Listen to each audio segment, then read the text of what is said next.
60 के दशक में जब करीम लाला, हाजी मस्तान और वरदराजन जैसे डॉन मुंबई के माफिया राज के सबसे बड़े बादशाह हुआ करते थे, तब एक माफिया क्वीन भी थी जिसकी धाक मुंबई ही नहीं बल्कि मुंबई के आसपास के इलाकों में भी थी।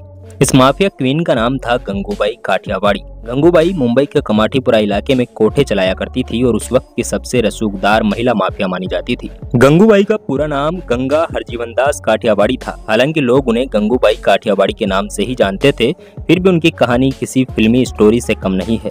गुजरात के काठियावाड़ की रहने वाली गंगूबाई बचपन से ही फिल्म एक्ट्रेस बनना चाहती थी और फिल्मों की बहुत शौकीन भी थी, लेकिन किस्मत में शायद यह सब नहीं था। गंगूबाई को अपने पिता के अकाउंटेंट रमकीन लाल से प्यार हुआ और वह भागकर मुंबई चली आई और यहाँ पर शादी कर ली।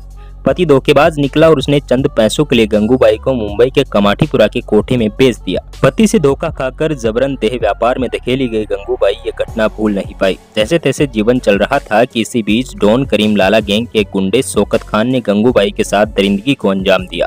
इस अत्याचार पर गंगूबाई शांत नहीं बैठी और उन्होंने करीम लाला से मुलाकात की ठानी। कई दिनों बाद मुलाकात हुई। गंगूबाई ने करीम लाला से न्याय मांगा। डॉन करीम लाला से हुई मुलाकात में गंगूबाई ने सारी बात बताई तो करीम ने कहा कि जब वह फिर कभी आए तो मुझे बताना। थोड़े दिन बाद जब शौकत आया तो करीम लाला ने उसे खूब पीटा। इसी दौरान गंगूबाई ने करीम लाला को राखी बांधकर अपना भाई मान लिया था। वहीं करीम लाला ने कमाटीपुरा में चलने वाले कोठों की जिम्मेदारी गंगूबाई को सौंप दी। इसी घटना के बाद गंगूबाई का दबदबा हो गया और कमाटीपुरा के इलाकों से बाहर भी उनका नाम जाने लगा।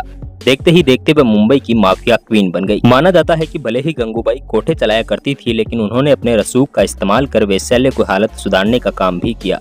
इसके अलावा वह किसी को भी जबरन अपने कोठे में नहीं रखती थी। जो भी इस धंधे में बाहर जाता था वह उसकी मदद करती थी। कहा जाता है कि गंगूबाई खुद जिस दर्द से गुजरी, ऐसे में वह नहीं चाहती थी कि कोई दूसरा वो सब झेले।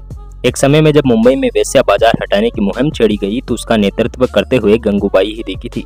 वैशालियों में रहने वाली महिलाओं और उनके बच्चों के लिए भी काफी हालात सुधारने का काम गंगूबाई के द्वारा किया गया। एक माफिया क्वीन की एक मूर्ति कमाटीपुरा के स्लम एरिया में आज भी लगी हुई है।